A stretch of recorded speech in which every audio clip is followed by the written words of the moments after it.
الحمد لله رب العالمين الرحمن الرحيم مالك يوم الدين إياك نعبد وإياك نستعين اهدنا الصراط المستقيم صراط الذين أنعمت عليهم غير المغضوب عليهم ولا الضالين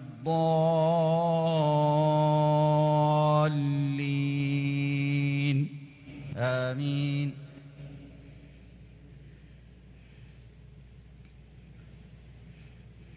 ومن الناس من يجادل في الله بغير علم ولا هدى ولا كتاب منير ثاني عطفه ليضل عن سبيل الله له في الدنيا خزي ونذيقه يوم القيامة عذاب الحريق ذلك بما قدمت يداك وأن الله ليس بظلام للعبيد.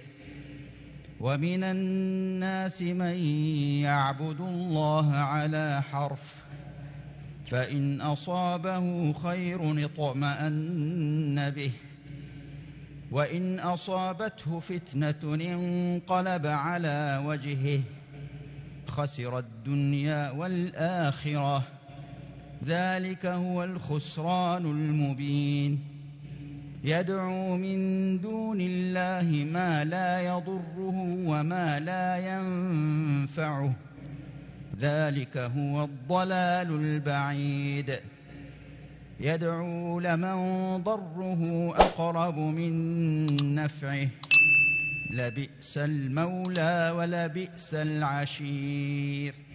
إن الله يدخل الذين آمنوا وعملوا الصالحات جنات تجري من تحتها الأنهار إن الله يفعل ما يريد. من كان يظن أن لن ينصره الله في الدنيا والآخرة فليمدد بسبب إلى السماء ثم ليقطع فلينظر هل يذهبن كيده ما يغيظ. وكذلك أنزلناه آيات بينات وأن الله يهدي من